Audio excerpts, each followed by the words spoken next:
Saudara-saudara yang saya kasihi di dalam Tuhan,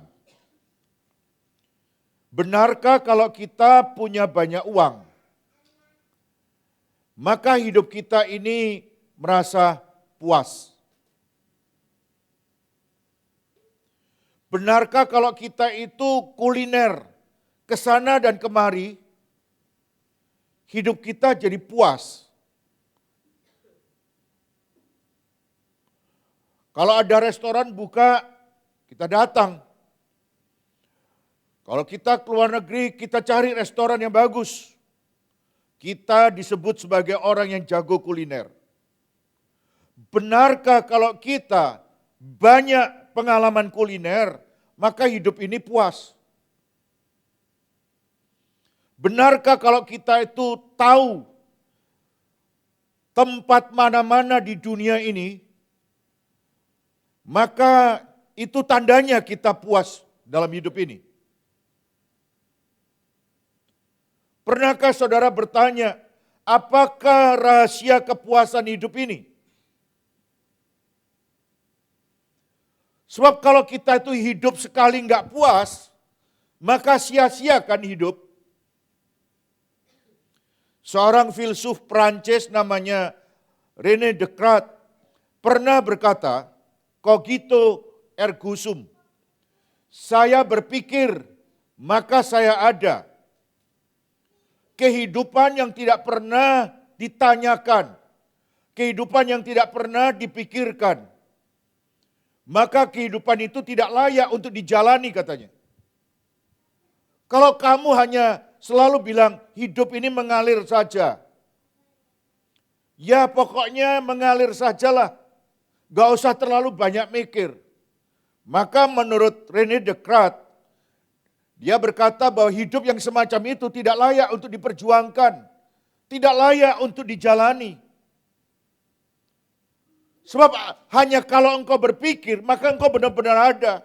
Kalau engkau gak pernah memikirkan hidup ini, maka sebenarnya kamu itu bukan siapa-siapa, kamu gak pernah ada hidup ini. Itu sebabnya hari ini saya mau menyampaikan satu tema penting. Rahasia kepuasan hidup. Kita baca dalam Pengkhotbah pasal 8 ayat 9 sampai yang ke-17. Pengkhotbah 8 ayat 9 sampai 17. Semua ini telah kulihat dan aku memberi perhatian kepada segala perbuatan yang dilakukan di bawah matahari. Ketika orang yang satu menguasai orang lain sehingga ia celaka. Aku melihat juga orang-orang fasik yang akan dikuburkan boleh masuk. Sedangkan orang yang berlaku benar harus pergi dari tempat yang kudus dan dilupakan dalam kota. Ini pun sia-sia. Oleh karena hukuman terhadap perbuatan jahat tidak segera dilaksanakan, maka hati manusia penuh niat untuk berbuat jahat. Walaupun orang yang berdosa dan yang berbuat jahat 100 kali hidup lama, namun aku tahu bahwa orang yang takut akan Allah akan beroleh kebahagiaan, sebab mereka takut terhadap hadirat-Nya. Tetapi orang yang fasik tidak akan beroleh kebahagiaan. Dan seperti bayang-bayang ia tidak akan panjang umur. Karena ia tidak takut terhadap hadirat Allah. Ada sesuatu kesia-siaan yang terjadi di atas bumi. Ada orang-orang benar yang menerima ganjaran yang layak untuk perbuatan orang fasik. Ada orang-orang fasik yang menerima pahala yang layak untuk perbuatan orang yang benar. Aku berkata ini pun sia-sia loh.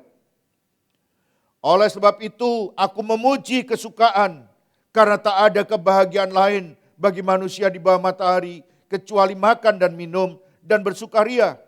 Itu yang menyertainya di dalam jeripayahnya seumur hidupnya yang diberikan Allah kepadanya di bawah matahari. Ketika aku memberikan perhatianku untuk memahami hikmat dan melihat kegiatan yang dilakukan orang di dunia tanpa mengantuk siang malam. Maka nyatalah kepadaku bahwa manusia tidak dapat menyelami segala pekerjaan Allah yang dilakukannya di bawah matahari. Bagaimanapun juga manusia berlelah-lelah mencarinya, ia tidak akan menyelaminya. Walaupun orang yang berhikmat mengatakan bahwa ia mengetahuinya, namun ia tidak dapat menyelaminya. Saudara-saudara, apakah rahasia kepuasan hidup menurut firman Tuhan berdasarkan kitab Pengkhotbah ini? Menurut firman Tuhan, ada 3 hal kepuasan hidup, rahasia orang bisa puas.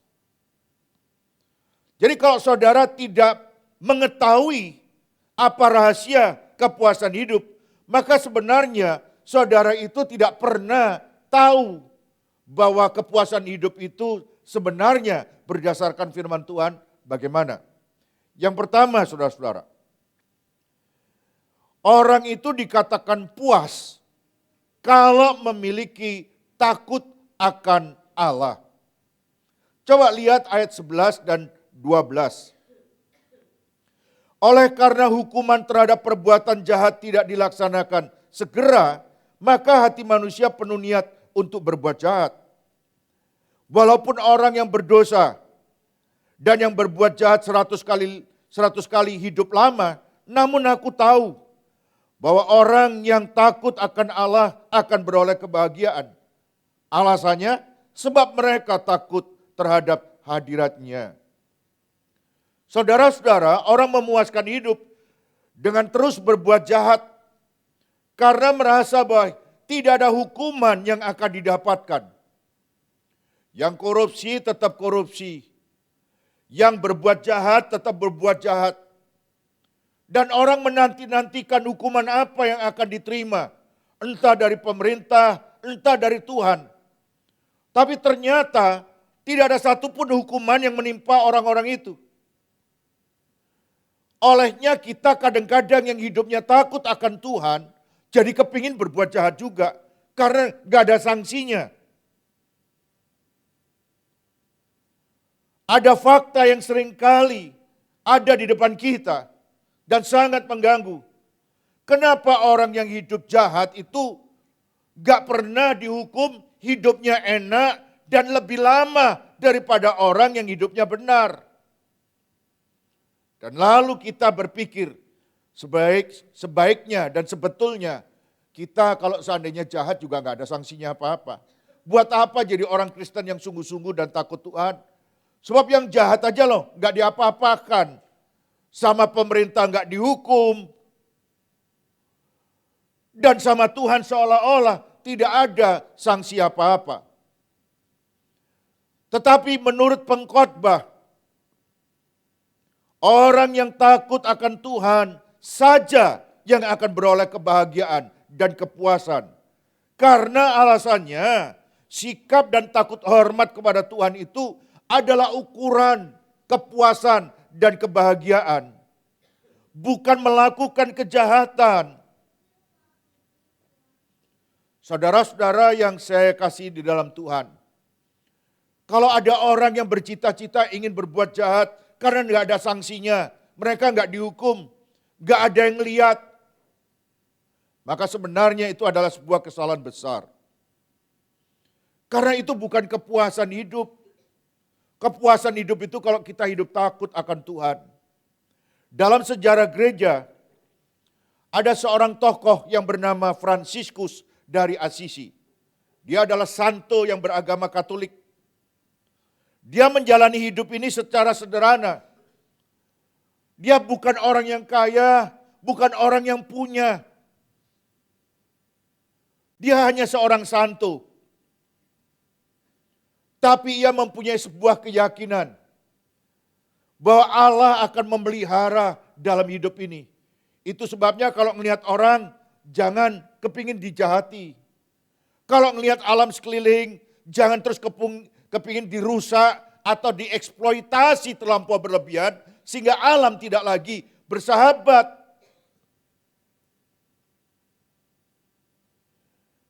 Salah satu slogannya yang terkenal adalah Deus Providebit. Artinya Tuhanlah yang menyediakan, Tuhanlah yang menyelenggarakan. Jadi dalam hidup ini orang akan puas. Apakah dia kaya, apakah dia miskin, kalau dia itu takut akan Tuhan. Saya kasih contoh. Saudara-saudara, saya menikah dengan istri itu sekarang sudah hampir 27 tahun. Saya tahu bagaimana istri saya dalam hal menyikapi sesuatu. Saudara-saudara, seringkali kalau belanja begitu ya, ada uang kembalian yang lebih atau ada makan di restoran, kemudian ada masakan yang enggak dihitung, itu dia langsung ke kasir. Lalu bilang, ini tadi masakannya kok enggak ditulis dalam bon. Padahal kalau yang kurang itu misalnya cuma 1 gelas teh tawar. Tadi kita minumnya itu 5 gelas, kok ditulisnya cuma 4. Kurang 1. Dan kurang 1 itu kadang-kadang kan cuma 15.000. Dan kasirnya itu kadang-kadang 15.000 gak apa-apa wis gitu. Oh enggak, saya bayar gitu.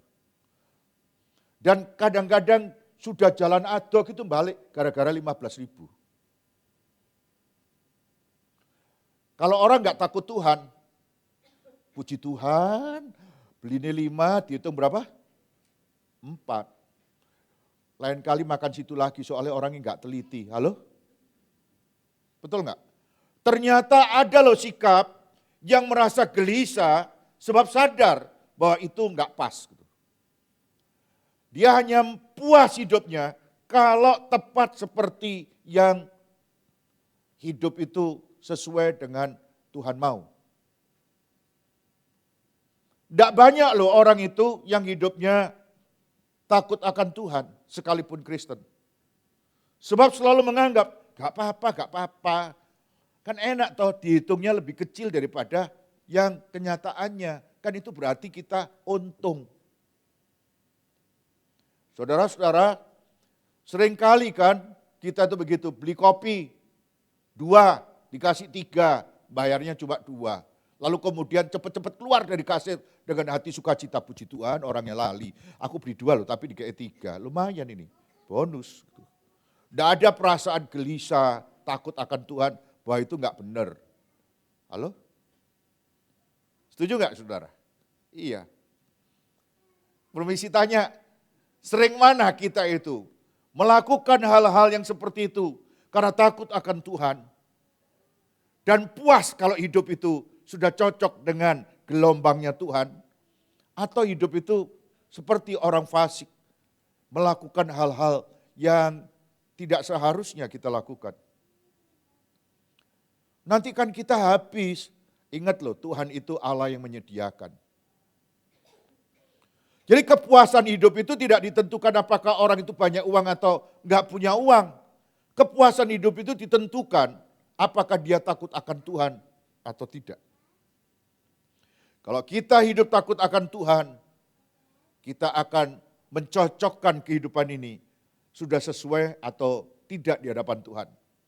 Bukan kaya dan miskinnya, bukan pandai atau tidak pandainya seseorang, tapi apakah kita itu mempunyai sebuah kehidupan yang takut akan Tuhan. Salah satu contoh lagi, soal perpuluhan. Saya itu sudah menikah 27 tahun. Istri saya itu tidak pernah keliru ngitung perpuluhan. Sampai saya itu sempat sambat kadang-kadang. Ini pendeta loh sambat. Gak bisa tadi ditunda bulan depan. Kita ini perlu loh bulan ini. Langsung dipotong. Tek, lebih baik hidupnya ngepres daripada gak bayar perpuluhan. Dan sampai hari ini ternyata hidup takut akan Tuhan itu memuaskan. Sebab sampai hari ini Tuhan itu selalu pelihara. Yang setuju katakan amin. Setuju ya? Hidup takut akan Tuhan itu dipelihara oleh Tuhan. Itu sebabnya Fransiskus dari Assisi bilang, Tuhan itulah yang menyediakan, yang menyelenggarakan kehidupan ini. Kalau kita mengasihi Tuhan, takut akan Tuhan, maka Tuhan akan mencukupkan. Bukan kaya, bukan miskin, tapi takut akan Tuhan. Bukan banyaknya makan kemana-mana, tapi apakah hidup kita takut akan Tuhan. Yang kedua, saudara, tidak hidup fasik. Tidak hidup fasik. Apa maksudnya? Kita baca ayat yang ke-13. Tetapi orang fasik tidak akan beroleh kebahagiaan. Dan seperti bayang-bayang ia tidak akan panjang umur. Karena ia tidak takut terhadap hadirat Allah. Firman Tuhan bilang bahwa orang fasik tidak akan bahagia.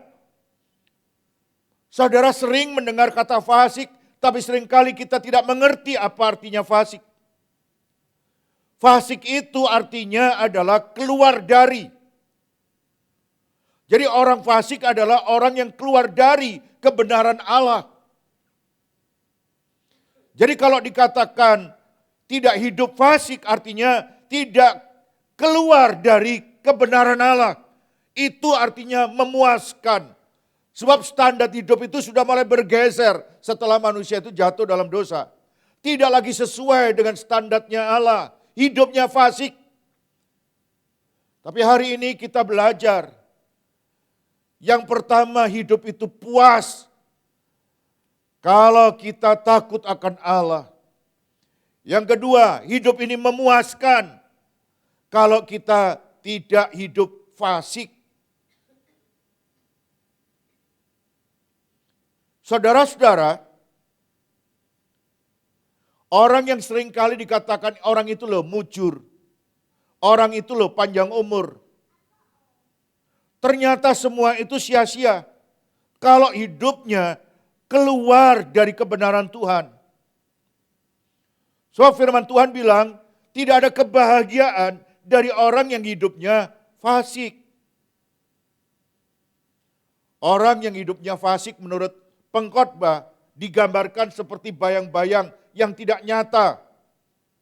Sifatnya cuma sementara. Dan celakanya orang-orang Kristen seringkali memakai standarnya orang fasik untuk standar hidupnya. Apa saja keluar dari kebenaran Allah. Tidak berusaha untuk hidup benar di hadapan Allah. Keluar dari kebenaran yang Allah tetapkan dalam hidup manusia. Hari ini ada enggak di antara kita, bisnis kita, pekerjaan kita yang keluar dari kebenaran Allah? Pernahkah saudara mendengar ada orang bilang ini, kalau enggak gini enggak bisa untung, kalau enggak gini enggak bisa cuan. Hidup ini kalau terlampau polos, terlampau jujur bisa mati. Ternyata saudara, untuk sebuah cuan, hidup mujur, hidup sukses, hidup enak, orang itu keluar dari kebenaran Allah. Saya menyampaikan dengan sebuah harapan, supaya jemaat Maranatha yang ada di tempat ini, seberapapun yang Tuhan percayakan, untuk digembalakan dan dilayani di tempat ini, hiduplah benar dan takut akan Allah.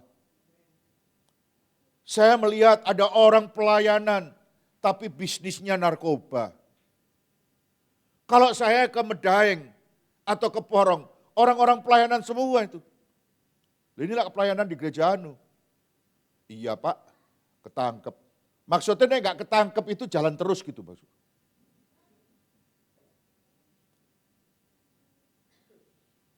Banyak saudara, semua yang ada di Porong dan Medaeng itu. Orang-orang yang terlibat dalam pelayanan. Kalau nyanyi itu bisa mencak-mencak. Kalau bisa kepala taruh kaki, kaki taruh kepala. Muter-muter gak karu-karuan. Tapi apa yang dilakukan itu fasik. Keluar dari kebenaran Allah. Dan hari ini saya mau menyampaikan satu pesan Tuhan yang penting. Bahwa kepuasan hidup itu ditentukan bukan karena banyaknya uang, tapi hidup itu ditentukan takut akan Tuhan atau tidak. Kepuasan hidup itu ditentukan hidup benar atau tidak. Yang terakhir, yang ketiga, mengakui keterbatasan dirinya dan mengakui ketidakterbatasan Allah. Orang yang puas itu mengakui dirinya itu terbatas. Dan mengakui bahwa Allah itu tak terbatas. Itu sebabnya kita tidak bisa berpikir seolah-olah semuanya itu ada dalam pikiran kita, Allah tidak tahu. Coba saudara lihat ayat 16 dan 17.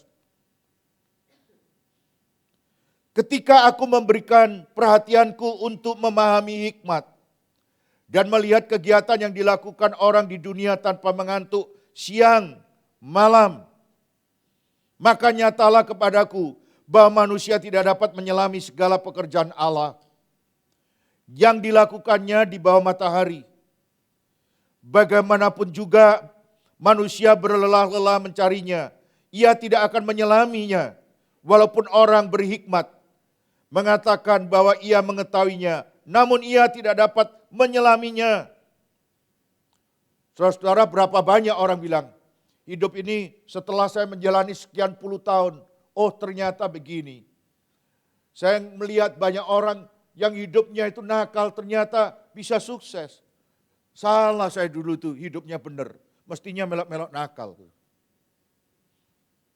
Dia berpikir bahwa dia tahu bagaimana cara Tuhan bekerja. Waktu saya masih remaja, kawan-kawan remaja saya itu ya sama-sama nakalnya. Nah saya tanya sama teman-teman saya itu yang tidak seorang pun yang tidak merokok, semuanya ngerokok. Lalu saya tanya, kenapa kamu ngerokok? Sebab saya nggak ngerokok nih. Saya tanya, kenapa kamu ngerokok? Lalu dia bilang gini, ngerokok itu enak. Kalau kamu nggak ngerokok, itu gak lanang katanya. Ngerokok itu enak. Jadi saya itu terus mikir, apakah kalau saya nggak ngerokok, saya pakai rok? Sebab dia bilang, kalau nggak ngerokok itu nggak lanang, gitu, nggak laki gitu katanya. Jadi kepuasan hidup itu kalau ngerokok, puas, laki aku, benar-benar laki. Terus kemudian kalau habis menghisap itu terus dihembuskan itu terus kemudian asapnya itu berputar-putar gitu. Menunjukkan betapa kerennya dia. Gitu. Saya bilang, sekalipun saya nggak ngerokok ya saya tetap laki. Sekalipun saya nggak ngerokok saya tetap keren. Lalu saya bilang, kamu kenapa kok nggak mau berhenti? Bodoh kalau berhenti katanya. Ini sing enak hidup itu. Saudara-saudara, seolah-olah dia ngerti hidup itu standarnya adalah ngerokok. Dia tidak menyadari bahwa dirinya itu terbatas. Sekarang teman-teman saya remaja itu, minta maaf ya saudara, sebetulnya saya nggak mengharapkan mati semua saudara. Kan saya tinggalnya di sebuah kompleks perkampungan. Kalau saya datang gitu, mana teman ini? Oh mati suwe gitu. Wah, mati. Ini mana? Terus mati. Ikut cek bien terus mati. Ini mana? Mati. Yang ngomong kalau nggak ngerokok nggak laki mati. Yang ngomong kalau nggak ngerokok nggak keren mati. Barusan ini teman saya dari ITS kaya, ngerokoknya nggak pernah berhenti dan dekat dengan saya bilang, mbok mandek, iki kayak semandek hen, karena dia teman. Dia kaya, sukses, pengusaha di Batam. Bulan lalu meninggal. Semua teman kehilangan. Dia tidak bisa menyelami hidup ini, bahwa hidup ini terbatas. Kamu nggak bisa berlaku semena-mena dalam hidup ini. Ada Allah yang mengatur. Kalau Tuhan memberikan waktu, itu untuk tujuan kita itu bertobat. Bukan kemudian berpikir bahwa tidak ada satupun yang bisa menghukum atau menghakimi hidupnya. Bahkan seorang Ayub sekalipun, dia merasa lebih pintar dari Tuhan. Dan seolah-olah dia adalah yang lebih tahu dari Tuhan. Sehingga dia bertanya, kenapa saya menderita? Padahal saya berbuat baik. Apa enggak ada gunanya berbuat baik? Toh saya juga menderita. Di mana Tuhan? Di mana engkau? Ketika Tuhan ditanya seperti itu, maka Tuhan menjawab Ayub dengan pertanyaan. Kita baca Ayub 38 ayat yang keempat, ayat terakhir.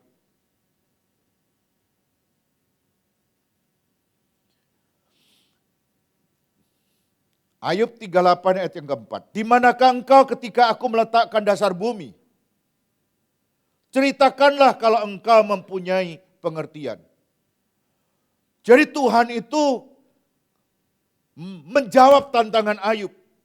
Kalau kamu memang hebat, kalau kamu memang ngerti segala-galanya, kalau kamu punya hikmat, punya pengertian, sekarang ceritakan kepada saya, katanya Tuhan. Di manakah engkau ketika aku meletakkan dasar bumi? Ketika aku menciptakan langit dan bumi, engkau itu di mana? Engkau berpikir seolah-olah aku buta, aku gak mampu melihat betapa baiknya hidupmu. Sehingga gak ada gunanya engkau hidup baik, saleh di hadapanku. Itu sebabnya engkau berpikir gak ada gunanya saleh, sebab hidupku akhirnya hancur. Sekarang aku tanya, di mana engkau ketika aku meletakkan dasar bumi? Tuhan menanyakan hal-hal yang sangat mendasar, yang sangat prinsip. Dan ketika Tuhan bertanya, sejumlah pertanyaan Tuhan sodorkan kepada Ayub. Tidak ada satupun pertanyaan yang mampu dijawab oleh Ayub. Dan kemudian Ayub berkata, aku menarik perkataanku. Karena aku mengatakannya dalam kebodohan. Aku minta ampun kepada Tuhan. Saudara-saudara, baru setelah Ayub itu minta ampun, maka hidupnya diberkati oleh Tuhan. Mengakui keterbatasan dirinya dan mengakui ketidakterbatasan Allah adalah awal kita itu merasa puas. Ya kalau saya ini hidup cuma bisa kayak begini, ya aku bersyukur sama Tuhan. Tuhan pasti tahu yang terbaik dalam hidupku. Kalau aku cuma bisa punya ini, aku bersyukur sama Tuhan. Karena dia tahu lebih baik dari dalam hidupku. Saudara-saudara, saya yakin, seyakin-yakinnya, Allah itu tak terbatas. Kalau dia mau ini dan itu, dia bisa saja melakukannya. Dan kalau kita hanya mendapatkan, hanya dalam tanda kutip, kita mendapatkan seperti yang sekarang, mengalami yang sekarang, itu bukan berarti bahwa kita itu gak berusaha, kita sudah berusaha, tapi memang Tuhan punya hikmat yang berbeda dengan kita.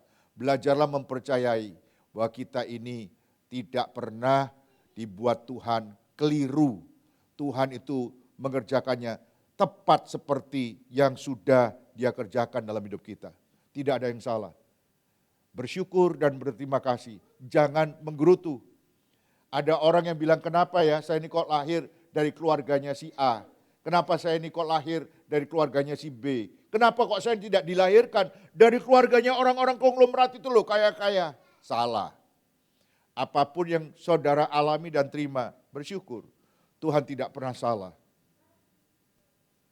Saudara-saudara, mama saya itu jatuh dari loteng, dioperasi 4 kali, tidak sembuh belas, 4 kali loh.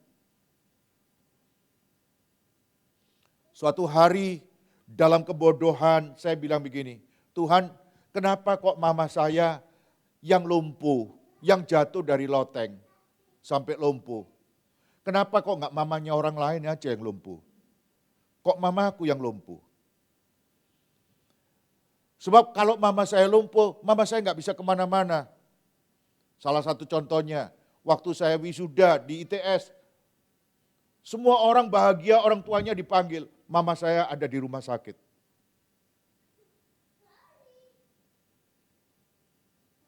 Saya merasa hancur, Karena saya tidak bisa menunjukkan bahwa saya sudah berhasil. Kepada mama saya, berhasil studi maksudnya. Ketika Tuhan memberkati saya ngajak jalan-jalan orang-orang untuk keluar negeri.